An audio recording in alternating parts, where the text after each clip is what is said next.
ముందుగా నాకు సపోర్ట్ చేసిన ప్రతి ఒక్కరికి చాలా థ్యాంక్స్ అన్న. ఇప్పుడైతే ప్రజెంట్ నేను పాలు పోసి ఈ వీడియో తీస్తున్నా. ఎందుకంటే మొన్న రోడ్డుకు సంబంధించిన వీడియో, రోడ్డు పైన పోతుంటే గేదెలు గిలంగా ఏమైనా పోతుంటే మెల్లగా అని చెప్పి ఒక వీడియో తీసినా.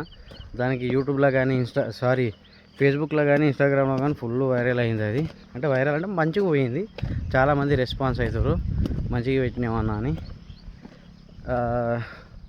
సపోర్ట్ చేసిన వాళ్ళకైతే చాలా థ్యాంక్స్ అన్న. ఎందుకంటే నేను పెట్టిన చిన్న వీడియో అయినా సరే చాలామంది చూస్తారు.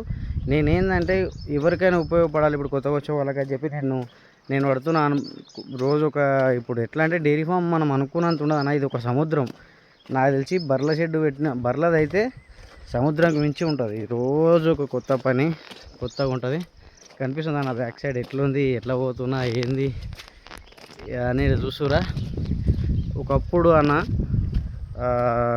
ఏదైనా వర్క్ చేయరా అంటే తిన్న గిన్నె తీయరా అంటే చల్ ఎవడు తీసాడు అనేటోని. ఇప్పుడు తిన్న గిన్నె కాదన్న, ఇప్పుడున్న అంటే బాధ్యతలు అనేది ఎట్లుంటాయి అంటే మనం ఒక పని పట్టుకున్నప్పుడు అసలు దాని ఇడిపోద్ది ఎట్లా నన్ను ఒక అది ఏమన్నా కానీ ఏదో వచ్చింది అనే ఇప్పుడు అట్లా లేదు. ఇప్పుడు ఏంటంటే చెయ్యాలి అంతే కన్ఫర్మ్. మనం డైరీ ఫామ్ పెట్టినామనుకున్నా డేలు ఎట్లుంటుందని అంటే ఈ వర్షాకాలం అయితే చెప్తే అసలు అర్థం కాదన్న. ఎందుకంటే ఇది ఈరోజు అయిపోతుంది నీట్గా చేస్తే అనేది కాదు, అయితేనే ఉంటుంది. రెగ్యులర్ వర్క్ ఇక రోజు చేస్తూనే ఉండాలి. మళ్ళీ ఇంకా కొత్త కొత్త పనులు వస్తూనే ఉంటాయి. అంటే బర్రెకేనో దెబ్బ తాకి ఈగలు ఆడడం, ఇది ఎందుకంటే దోమల కాలం. ఇది మొత్తం అసలు గడ్డి తీసుకురానికి ఇలా అంత ఇబ్బంది ఉంటుంది అన్న. మీకు నా షెడ్ చూపిస్తా. నేను ఎవరిని ఉద్దేశించి చెప్తలేను, నాది నేను ఎట్లా ఇప్పుడు ఇబ్బంది పడుతున్నాను. వచ్చేవాళ్ళు కొంచెం జాగ్రత్తగా ఉంటే ఇంకా బాగుంటుంది. అంటే షెడ్ కానీ మెయిన్ షెడ్డే అన్న. ఈ వర్షాకాలం అయితే నేనైతే మెయిన్ షెడ్డే అనుకుంటా. ఇంకోటి గడ్డి ఎంత దగ్గర ఉంటే అంత బాగా. ఎందుకంటే వర్షం బాగా పడ్డప్పుడు ఏంటంటే ఇబ్బంది అనిపించినప్పుడు కోసి వేసేస్తాము. కానీ ఇక షెడ్ బాగాలేకపోతే ఏం చేయలేము. నా తీరు షెడ్ ఇంత పెద్ద షెడ్ వేసినా ఏం లాభం. ఆ వర్షం పడ్డప్పుడల్లా మొత్తం రొచ్చు అవుతుంది, షెడ్లకు మొత్తం నీళ్ళు పోతున్నాయి. మీకు మొత్తం తీసి చూపిస్తాను ఎందుకు చెప్తున్నా అనేది.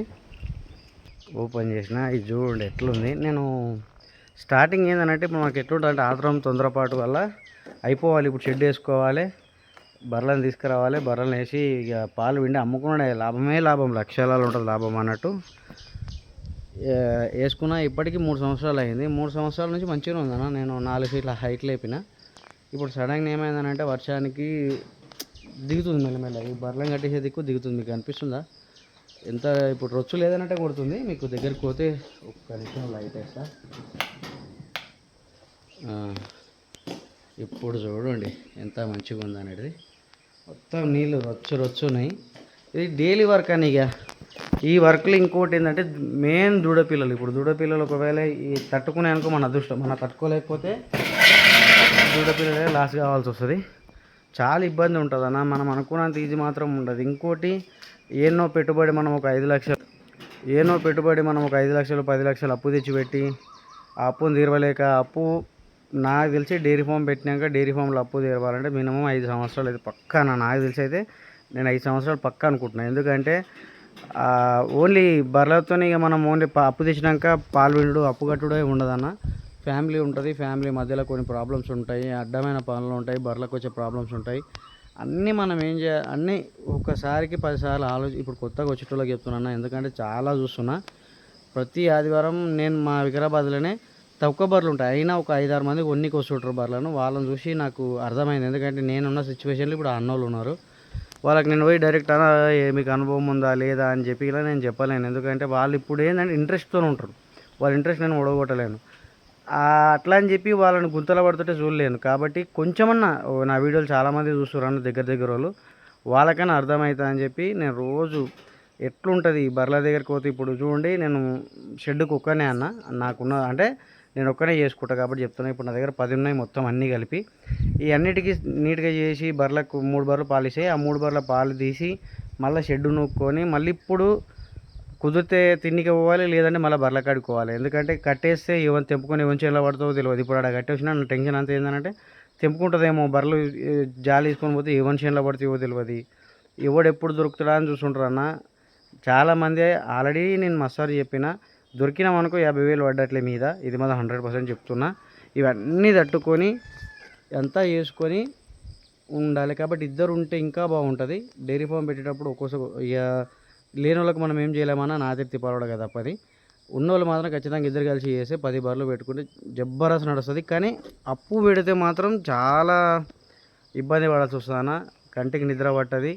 బర్రె కంటిన్యూ పాలిస్తుందని ఏమి ఉండదు. ఏం మిషన్ కాదు కంటిన్యూ పాలియనికే. ఇంకో హైలైట్ ఏంటంటే ఇప్పుడు మెయిన్ డైరీ ఫామ్లలో బర్రెలు కడతలేవు. అది ప్రాబ్లం ఏందనేది ఎవరికి తెలుస్తలేదు. దానికి అండం రిలీజ్ అయ్యడం అంతా మంచిగా ఉంది, పోతు బారుడిలాగా మంచిగా ఉంది, కానీ బర్రె కడతలేదు. మరి దాని విటమిన్ లోపమా లేకపోతే మనమైతే పచ్చిక వాడుతున్నాము, మినరల్ మిక్చర్ వాడుతున్నాము, కాల్షియం వాడుతున్నాము. అయినా మళ్ళీ దానికి ఏం విటమిన్ లోపం వస్తుందంటే మనకు అర్థమవుతలేనా. డాక్టర్లు అడిగితే డాక్టర్ మరి ఎందుకు అనేది వాళ్ళు చెప్పలేకపోతారు ఇప్పుడు ప్రజెంట్. మెయిన్ ఇప్పుడున్న ప్రతి షెడ్లో ఇదే ప్రాబ్లం, మెయిన్ ప్రాబ్లం వచ్చి ఇదే. కొంతమందికి ఏంటంటే తెలియక బర్రె ఈటుకు వచ్చేది ఇలాగా చక్కగా తెలియదు. కొంతమందికి ఏంటంటే మూగేదకు వస్తుంది. స్టార్టింగ్ నేను వచ్చినప్పుడు మూగేదకు వచ్చి బర్రెలు కట్టక నేను ఎంత లాస్ అయినా నాకు తెలుసానా. ఇవన్నీ ప్రాబ్లమ్స్ ఉంటాయి కాబట్టి కొంచెం ఆలోచించండి. ఒకవేళ డైరీ ఫామ్ పెడితే నిజంగానే మనం అనుకున్నట్టు ఉంటుందా, ఒకవేళ ఉండాలంటే మనం ఎట్లా చేసుకోవాలి ప్లాన్, షెడ్ ఎట్లా కట్టుకోవాలి, షెడ్ ఎంత హైట్లో కట్టుకోవాలి, బర్రెని ఎట్లా అంటే నీళ్ళు పడితే ఎట్లా వెళ్ళిపోవాలి, ఎయిట్ సైడ్ పోవాలి, మనం మేత ఎంత పెట్టుకోవాలి, ఎన్ని బర్రెలకి ఎంత ఉండాలి, ఒట్టి మేత ఉండాలన్నా గడ్డి ఎండు మేత ఎంత పెట్టుకోవాలి అనేది ఇలా కొంచెం మనకు తెలిసి ఉండాలి. అది మనకు తెలియాలంటే ఒక నెల కాదు 2 నెలలు కాదు పోతే పోనన్న ఒక 6 సంవత్సరం పోని. ఇప్పుడు సంవత్సరం ఇలా ఇట్లా చూసుంటే అయిపోతుందన్న. కాబట్టి నేను చెప్తున్నా 10కి 10 సార్లు షెడ్డుకు తిరుగుండు. బర్రెలు మేపేటోళ్ళు తిరిగి అడుగుండి, అన్న నిజంగా ఎట్లుంటుంది, బర్రెలు మేపితే మంచిగా ఉంటుందా దీంట్లో అన్న. నేను ఇంకోటి చెప్తున్నా, 2-3 బర్రెలు ఉంటే అంత ఏమో నాకు తెలియదు, కానీ ఎక్కువ బర్రెలు అయినప్పుడు ఎట్లుంటుంది అంటే కరెక్ట్. ఇప్పుడు నేను నా గురించి చెప్తున్నానా, మళ్ళీ ఇంకోటి మీరు ఫీల్ అయ్యి నేను ఎవడు చేయమన్నాడరా నువ్వు ఎందుకు చెప్తున్నావు అని అనేటోళ్ళు ఇట్లా ఉంటారు. అన్న నువ్వు చేయవో మంచిగా చేసేటోని గురించి చెప్తున్నాను. ఎందుకంటే వాడు తిప్పల పడదామని వస్తాడు, వానికి ఇవన్నీ తెలియాలి. ఇప్పుడు 10 మందిలోకి పోతే మన దగ్గర మొత్తం పెండ వాసన పాల వాసనే వస్తుంది అన్న. నువ్వు ఎంత మంచిగా నీట్గా రెడీగా, ఎందుకంటే మనం సంవత్సరాల పొట్టు ఉంటాం. ఇప్పుడు 3 ఏళ్ళ నుంచి ఉన్న ఇప్పుడు నేను ఎవరి దగ్గర పోయిన అనుకో నా దగ్గర పాల వాసన వస్తుంది. ఎంత నీట్గా గడుకో, ఎందుకంటే నాకు ఇనుక్కపోతుంది. అర్థం చేసుకున్న వాళ్ళకి ఇది అర్థమవుతుంది అన్న. నేను ఎందుకు చెప్తున్నాను ఇలా మంచిగా అర్థం చేసుకోండి. ఇంట్లో లాస్ ఉంటుందా లాభం ఉంటుందా తర్వాత విషయం, నువ్వు చేసేదాన్ని బట్టి ఉంటుంది. నువ్వు మంచిగా చేస్తే నీకు లాభం ఉంటుంది. లేదు దావతుల కోదాం పెళ్ళిళ్ళ కోదాం అంటే ఆ బర్రె ఇచ్చేటంతనే ఇస్తుంది. ఇప్పుడు నువ్వు మంచిగా మెయింటైన్ చేస్తే 5 లీటర్లు ఇస్తుంది. నువ్వు ఏదో నామకేవాసి మెయింటైన్ చేసినావు అనుకో మనకి ఎట్టేయాలో గంతే ఇస్తుంది. దేని దగ్గర ఇప్పుడు ఎట్లా అంటారు పెద్ద మనుషులు, ఎంత ఇప్పుడు సామెత నాకు గుర్తుకొస్తుంది, కానీ నాకు అర్థమని చెప్తానా. నువ్వు ఎంత తిప్పాలో పడితే అంత లాభం ఉంటుంది డైరీ ఫామ్లో. నువ్వు ఎంత సుఖం రెస్ట్ తీసుకుందాం అనుకుంటే అంత గుంతలో పడతావు. కాబట్టి ఎవడో చేస్తుండు వాడు చేస్తుండు కదా నేను చేస్తా, వాడు చేసినప్పుడు నేను ఎందుకు చేయలేకపోతా అని చెప్పి మాత్రం ఎప్పుడు అనుకున్నదన్నా. నేను తిప్పలా పడతా, నేను మురికైనా కానీ ఏమన్నా కానీ నేను చేసుకుంటా అంటే మాత్రం 100% నువ్వు మంచిగా బతుకుతావు ఇలా డైరీ ఫామ్లో. ఎవరిని చేయి కింద పని చేయకుండా. ఇప్పుడు చాలామంది ఏంటంటే గదే అనుకుంటారు, నేను ఎవరిని చేయి కింద పని చేయదు, నా సొంతంగా పని చేసుకోవాలి, నేను సొంతంగా బతకాలి అని చెప్పి అనుకుంటున్నాను. అది మంచి విషయం అన్నది, అందరు చేయాలి అట్లా చేయాలి. కాబట్టి నేనేమంటున్నా అంటే తొందరపాటు పడకుండా, తొందరపాటు పడి ఏదో చెయ్యాలని ఆత్రపడకండి. బర్రెలు వేసేటప్పుడు ఫస్ట్ 2 బర్రెలు వేసి మాత్రం షెడ్ వేయకు. ఏం చేయాలంటే ఈ కట్టెలతో మంచిగా చేసుకో. తర్వాత నీకే అవి నేర్పిస్తాయి, అవే నేర్పిస్తాయి మేము ఎట్లుంటాం అన్నట్టు చెప్పి అవే చూపిస్తాయి నీకు. నువ్వు వాటికి అలవాటు అయినావు అనుకో అదే నీకు నేర్పిస్తుంది నువ్వు ఎట్లా చేయాలి ఏంది. నీకు ఒకవేళ ఏమైనా అర్థం కాకపోతే వెటర్నరీ డాక్టర్ ఉంటారు కాబట్టి వెటర్నరీ డాక్టర్ని అడగాలి. ఎవరి సలహాలు తీసుకోవద్దన్న. కొంతమంది మంచివాళ్ళు ఉంటారు, కొంతమంది చెడ్డోళ్ళు ఉంటారు. అందరూ వినాలి, అన్నీ నేర్చుకోవాలి. ఒకవేళ ఈ వీడియోలు ఎంత అవుతుందన్న చెప్పుకుంటూ పోతే మస్తు ఉంది. ఒకవేళ మీకు నచ్చినట్టయితే మీ ఫ్రెండ్స్ ఎవరైనా పెట్టాలనుకునే వాళ్ళకు షేర్ చేయండి అన్న. మీకు నచ్చినట్టయితే లైక్ చేయండి, సబ్స్క్రైబ్ చేసుకోండి, ఫాలో చేయండి అన్న. Thank you.